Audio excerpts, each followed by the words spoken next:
Ang lakas talaga maka-ninja ni Paolo Avellino sa travel OOTD niya. Grabe yung all black look at tapos naka-hood at face mask pa. Parang still mode kung still mode. Pero kahit super cover na, kita pa rin ng mga fans ang aura niya. Yung tipong kahit anino mo lang kilala na nila.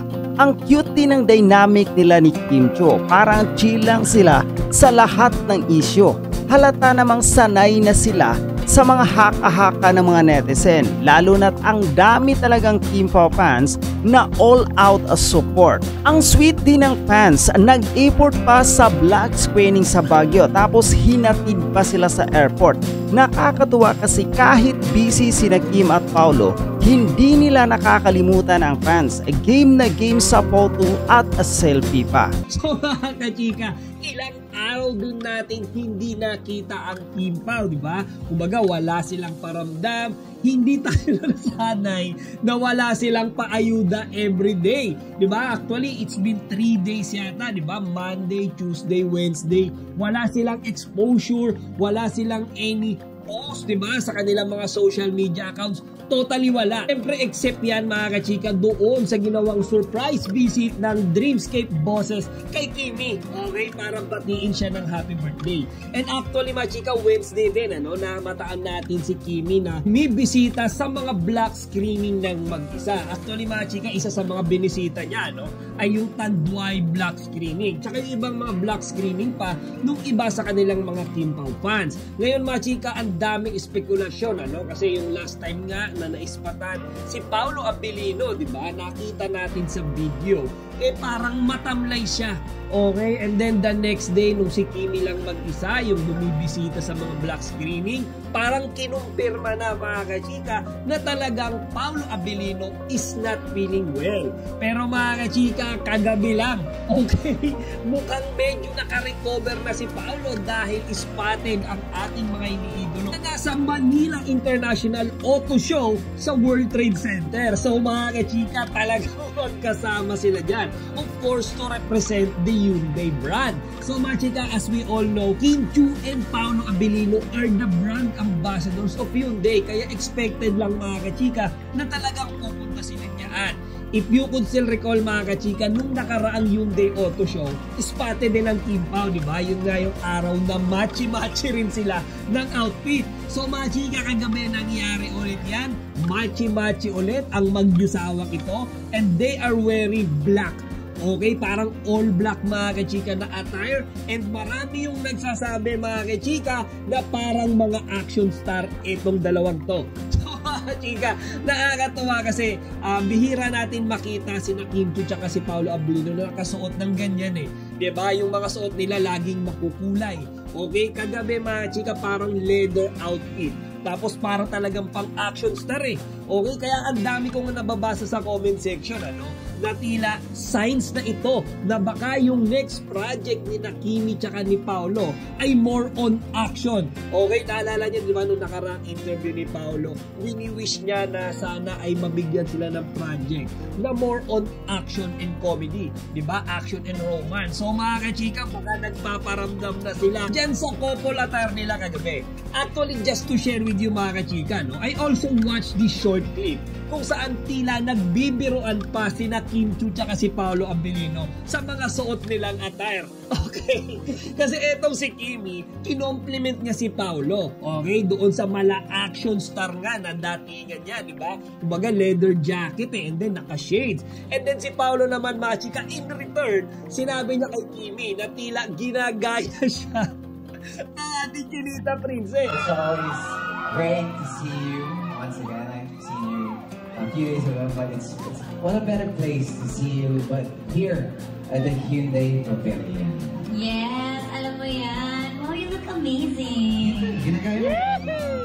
Another twinning and winning outfit. Personally for me mga chika, that's just their way of saying na Paolo, you look handsome tonight.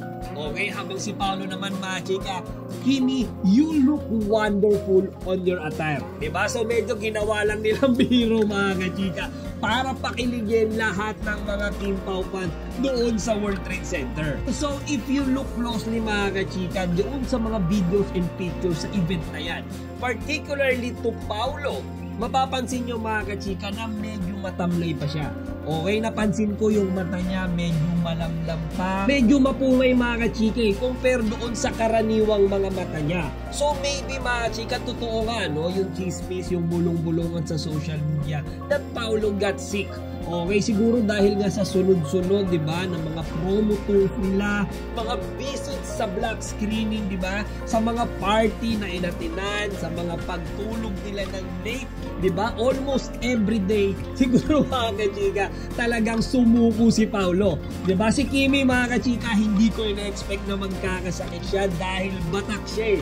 Di ba, sanay talaga yan, mga kachika, sa lagari na schedule doon sa araw-araw ng mga events. Pero si Paolo, mga chika, if you could still recall din doon sa previous interview, di ba, sa kanya, sinabi niya na he believes in work and life balance. Kumbaga, he's not into daily grinding, mga chika. He always makes sure na nakakapag-spare siya ng oras para makapagpahinga at magawa yung mga personal na gusto niyang gawin. Kaya nga siguro, mga chika, no, habang si Paolo ay nagpapahinga, di ba, nagpaparecover siya, si Kimi muna mag-isa yung pumisita sa mga fans nila sa mga black screening. Okay? And then kagabi doon sa event, kung titignan nyo mabuti yung mga videos, most of the time, si Kimi lang talaga yung nagsasalita. Siyempre, mga chika, sobrang concerned siya sa jusawa niya. Baka mabihim na at lalong lumala yung sakit. Pero overall, mga chika, naging successful naman yung ginawang pagbisita ng Kim Pao Manila International Auto Show dyan sa World Trade Center. Ang dami kong nababasa sa comment section, mas pinuntahan pa daw nung mga tao sina Kim Chiu at Paolo Abilino kesa doon sa mga kotse ng Hyundai. Okay, pagdating daw doon, mga chika, yung pinipicturean ng mga pumuntang tao doon, ng mga taong dumadaan doon, hindi yung kotse. Okay, pinipicturean doon nila yung Kim Pao, which is very expected, mga chika. Kaya nga wise din tong Hyundai, di ba? Inunahan nila yung ibang car brand na kunin, di ba, sina Kimi and Paolo as their brand ambassadors. Kasi sigurado doble or even triple pa yung mga sales nila. And also, we saw some pictures of Kim Pao having some pictures with Hyundai bosses. Most likely, mga kachika, mga sales manager yan eh. If I'm not mistaken, kapag may mga ganyang auto show, yung mga salesperson talaga yung laging present dyan. And base din, mga kachika, doon sa sinabi ng mga fans na present sa event na yan, after daw ng photo sessions with Kimi and Paolo, spotted na diretso uwi na kaagad silang dalawa. Okay? Most likely dahil kinabukasan, mga kachika, which is today, Friday. Okay? Maaga yung flight nila papunta namang UAE. So, mga chika, lagaring-lagari talaga ang Kim Pao ngayon. Okay? Kaya hindi na rin ako nagtataka. Wala silang paramdam sa atin. Wala silang paayuda sa atin. On the last few days, diba? Sabi ko nga sa inyo, they deserve a good rest. Kaya, mga chika, no? Aabangan natin ang Kim Pao sa UAE. I think this is the second time na pumunta sila dyan ng magkasama. So, spotted sila, mga kachika, sa airport kaninang madaling araw. Take note, mga kachika, nakamachi-machi na naman sila natin.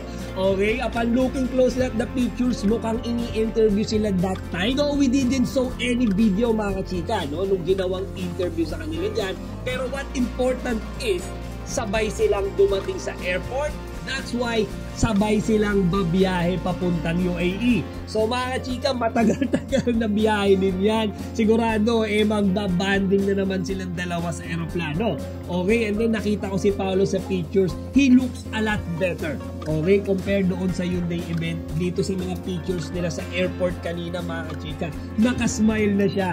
Okay, like Kimi si smile, yung ngiti ni Paolo dyan, mga chika, parang normal na eh.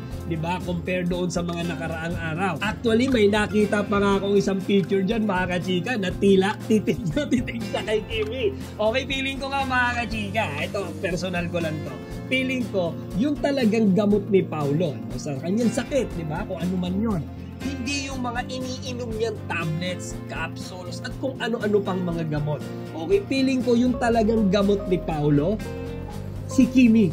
Okay, kasi mga kachika, even dun sa Hyundai event, nakikita natin si Paolo talagang meron siyang mga nakaw ng tingin kay Kimi. Okay, and then kanina nga sa airport, yung mga pictures doon, meron dun isa nakita ko, nakatitig naman siya kay Kimi. Kaya si Kimi, mga kachika, siya yung pinakamabisang gamot for our Paolo Abilino. So that would be all for today, mga kachika. Kaya doon sa mga kababayan natin na nandyan sa Middle East, okay, particularly sa UAE, huwag niyong palampasin ang pagkakataon na makita sina Kimi and Paolo. Okay, as we all know, sobrang bihira lang silang pumunta dyan. Ang balitang ito ay isang magandang halimbawa ng kung paano ang mga artista ay patuloy na sinubaybayan at sinusuportahan ang kanilang mga fans kahit sa mga simpleng moment tulad ng pagbiyahe nila.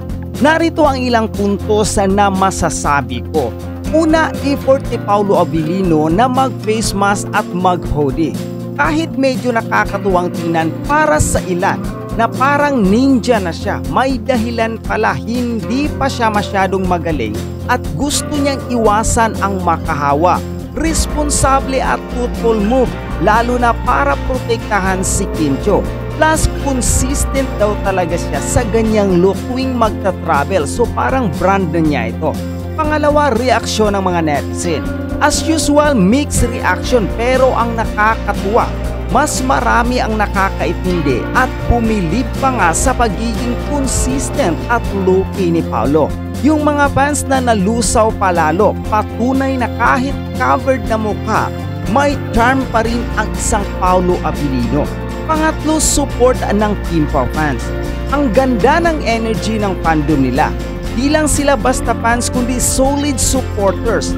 May black screening, may pahatid sa airport at ang pinaka-importante, may respeto sila sa speech ng idol nila. Ang sweet din na sina Kim at Paolo, kahit pagod na, naglaan pa rin ng oras para makipag-engage sa kanila. Pangapat, positibong vibes sa gitna ng chismis. Yung sagot ng isang fan sa issue ng Secret GF Coded ay nakakatuwa pero may tama. Imbis na maging defensive, parang ini-enjoy na lang ni Kim at Paolo yung mga chismis at pinakita nilang walang dapat ikabahala. In overall, isang feel-good na balita ito. Kahit simpleng travel look ang pinag-uusapan, lumabas pa rin yung karakter ni Kim at Paolo. Magpapakumbaba, professional at grateful sa fans. In overall, isang feel-good na balita ito. Kahit simpleng travel look lang ang pinag-uusapan, lumabas pa rin yung karakter ni Paolo at Kim. Mapagpakumbaba, professional at grateful sa fans. At syempre, di rin matatawaran ang dedikasyon ng fandom nila.